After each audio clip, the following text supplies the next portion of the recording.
ঈমান শব্দর অর্থ হলো বিশ্বাস স্থাপন করা, নিরাপত্তা প্রদান করা, অনুগত করা, স্বীকৃতি দেওয়া।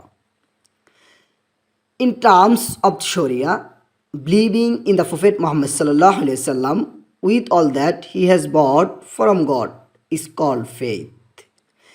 ইসলামী শরিয়া মোতাবেক মহানবী সাল্লাল্লাহু আলাইহি ওয়াসাল্লাম মহান আল্লাহর পক্ষ থেকে যে শরীয়ত নিয়ে এসেছেন সেটিকে সত্য স্বীকার করে নেওয়া, এর নামই হলো ঈমান।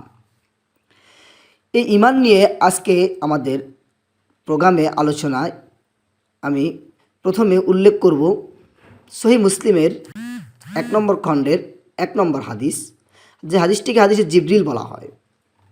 হাদিসের শেষের দিকে বলা হয়েছে, কয়লা উমর ইবনু খাত্তাব রাদিয়াল্লাহু তাআলা আনহু কয়লা ফাখবিরনি আনিল ঈমান।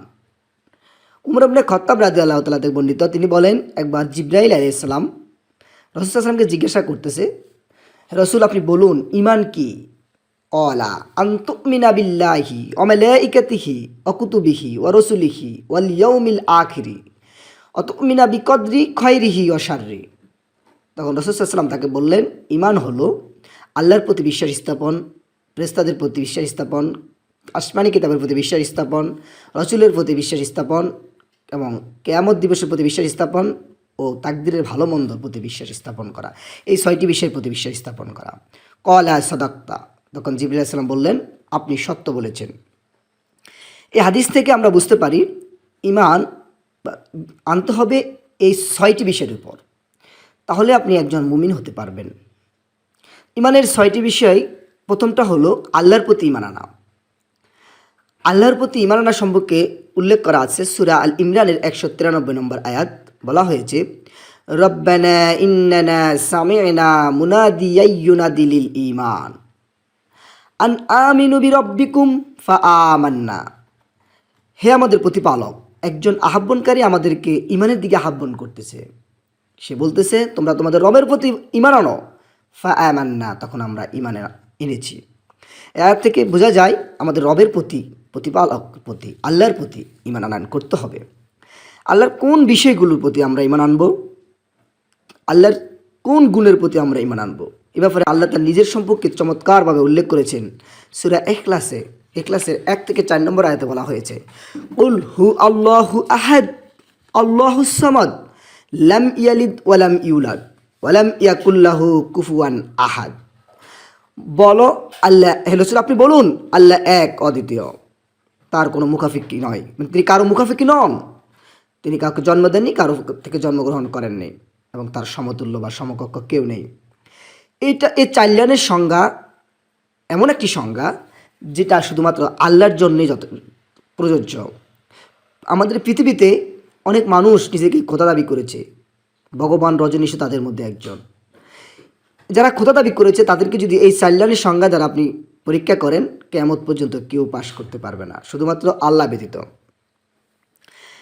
এরপর আমরা জানবো রসুলদের প্রতি ঈমান আনা সম্পর্কে। রসুলদের প্রতি ঈমান আনা সম্পর্কে উল্লেখ করা হয়েছে সূরা বাকারার 285 নম্বর আয়াতে। বলা হয়েছে, আমানার রাসূলু বিমা উনজিলা ইলাইহি মির রাব্বিহি ওয়াল মুমিনুন। রসুল আল্লাহর পক্ষ থেকে যা নিয়ে এসেছে তার প্রতি বিশ্বাস স্থাপন করতে হবে, মুমিনরাও তার প্রতি বিশ্বাস স্থাপন করে। কুল্লুন আমানা বিল্লাহি ওয়া মালাইকাতিহি ওয়া কুতুবিহি ওয়া রাসূলিহি। আর আমরা প্রত্যেকে ঈমান এনেছি আল্লাহর প্রতি, ফেরেশতাদের প্রতি এবং আসমানি কিতাবের প্রতি ও রাসূলদের প্রতি। লা নুফাররিকু বাইনা আহাদিম মির রাসূলিহি ওয়া ক্বালু সামি'না ওয়া আতা'না। আর আমরা কোনো রসুলদের মধ্যে পৃথক করি না এবং মুমিনরা বলে যে আমরা শুনেছি এবং মেনে নিয়েছি। এই আয়াত থেকে বোঝা যায় যে আমরা রসুলদের প্রতি ঈমান আনয়ন করতে হবে এবং কোনো রসুলকে পৃথক করা যাবে না, সকল রসুলদের প্রতি সমানভাবে ঈমান আনয়ন করতে হবে।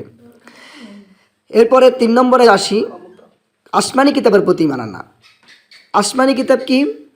আসমানি কিতাব হলো আল্লাহ তাআলার পক্ষ থেকে রসুলদের, নবী রাসূলদের উপর যা কিছু অবতীর্ণ হয়েছে, যা নাজিল করা হয়েছে, সেগুলো হলো আসমানি কিতাব। এগুলো আমাদের পৃথিবীতে মানুষদের হেদায়েতের জন্য বিভিন্ন সময় আল্লাহ বিভিন্ন কিতাব নাজিল করেছেন। এই কিতাবের প্রতি কিন্তু ঈমান আনয়ন করতে হবে। সূরা বাকারা 285 নম্বর আয়াতে উল্লেখ করা হয়েছে, কুল্লুন আমানা বিল্লাহি ওয়া মালাইকাতিহি ওয়া কুতুবিহি। আমরা প্রত্যেকে ঈমান এনেছি আল্লাহর প্রতি, ফেরেশতাদের প্রতি এবং আসমানি কিতাবের প্রতি। তাহলে এই আয়াতের থেকে আমরা আসমানি কিতাবের প্রতি ঈমান আনয়ন করার ব্যাপারেও স্পষ্ট প্রমাণ পাই। নাম্বার 4, ফেরেশতাদের প্রতি ঈমান আনয়ন করা। ফেরেশতা কারা?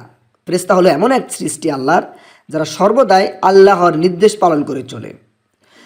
তারা সবসময় আল্লাহর যা নির্দেশ করেন তাই পালন করার জন্য প্রস্তুত থাকে। তাদের কোনো স্বাধীন ইচ্ছা নেই, তারা নিজে থেকে কিছু করতে পারে না। এই জাতিকে বলা হয় ফেরেশতা। এই ফেরেশতাদের প্রতি ঈমান আনা সম্পর্কে সূরা বাকারার 285 নম্বর আয়াতে উল্লেখ করা হয়েছে, কুল্লুন আমানা বিল্লাহি ওয়া মালাইকাতিহি। প্রত্যেকে আমরা ঈমান আনয়ন করেছি আল্লাহর প্রতি এবং ফেরেশতাদের প্রতি। তাহলে আমাদের ফেরেশতাদের প্রতি কিন্তু ঈমান আনয়ন করতে হবে, তা এই আয়াত থেকেও স্পষ্ট প্রমাণ পাই। এরপর আমাদের পরকালের প্রতি ঈমান আনয়ন করতে হবে, বিশ্বাস স্থাপন করতে হবে। পরকাল কি? পরকাল হলো আমাদের মৃত্যুর পরে যে জীবন পুনর্জিত হব, সেখানে হিসাব নিকাশ হবে এবং সেখানে আমরা জান্নাতে যাব, জাহান্নামে যাব। এই যে প্রক্রিয়াটা সবটাই হলো একটা সিস্টেমটা হলো পরকাল। এই পরকালের প্রতি আমাদের বিশ্বাস, অগাধ বিশ্বাস থাকতে হবে, কোনো রকম সন্দেহ পোষণ করা যাবে না। এই সম্পর্কে উল্লেখ করা হয়েছে সূরা মুমিনুনের 16 নম্বর আয়াত, বলা হয়েছে সুম্মা ইন্নাকুম ইয়াউমাল কিয়ামাতি তুবআসুন। অতঃপর তোমাদেরকে কিয়ামত দিবসে পুনরুত্থিত করা হবে। যেহেতু আমরা কিয়ামত দিবসে পুনরুত্থিত হব, অবশ্যই কিয়ামতের প্রতি আমাদের অগাধ বিশ্বাস থাকতে হবে। 6 নম্বরে বলা হয়েছে তাকদীরের ভালো মন্দর প্রতি বিশ্বাস স্থাপন করা। তাকদীরের ভালো মন্দর প্রতি বিশ্বাস স্থাপন আমাদের করতে হবে, আমাদের বিশ্বাস করতে হবে আমাদের তকদিরে যা আছে আমাদের তাই কিন্তু সংগঠিত হবে। উল্লেখ করা হয়েছে সূরা কামারের 49 নম্বর আয়াতে বলা হয়েছে, ইন্না কুল্লা শাইইন খলাকনাহু বিকদর। নিশ্চয় প্রত্যেকটি বস্তু, প্রত্যেকটি জিনিস সৃষ্টি করা হয়েছে নির্ধারিত তাকদীরে। এ ব্যাপারে আরও উল্লেখ করা হয়েছে তাহকিকৃত আবু দাউদে 4700 নম্বর হাদিস, আবু হাফসা রাদিয়াল্লাহু তাআলা হতে বর্ণিত, রাসূল সাল্লাল্লাহু আলাইহি সাল্লাম বলেছেন, আল্লাহ তাআলা প্রথম সৃষ্টি করেছেন কলম। সৃষ্টির পর কলমকে বলল, কলম তুমি লিখো। কলম বলে, ইয়া রব্বুল আলামিন, আমি কি লিখব? তখন আল্লাহ তাআলা বলেন, কিয়ামত পর্যন্ত প্রত্যেক জিনিসের তাকদীর লিখো। হাদিসটি অন্যান্য আলেমদের মধ্যে আলবানী রাহিমাহুল্লাহ সহি বলেছেন। তাহলে এই হাদিস থেকে আমরা স্পষ্ট বুঝি যে আমাদের তাকদীরের প্রতি অগাধ বিশ্বাস রাখতে হবে। এই মোটামুটি 6টি বিষয়ের প্রতি যদি আমরা বিশ্বাস স্থাপন করতে পারি পুরোপুরি, তাহলে আমরা একজন মুমিন হতে পারবো। কোনো রকম আংশিক একটার প্রতি আমরা বিশ্বাস করব, আরেকটাকে নিয়ে সন্দেহ পোষণ করব, তাহলে কিন্তু আপনি পুরোপুরি ইমানদার হতে পারবেন না। পুরোপুরি ইমানদার হতে হলে প্রত্যেকটা বস্তুর প্রতি আমাদের অগাধ বিশ্বাস থাকতে হবে। কারণ ইসলামে আপনি আংশিক প্রবেশ করার কোনো সুযোগ নেই, পুরোপুরি প্রবেশ করতে হবে।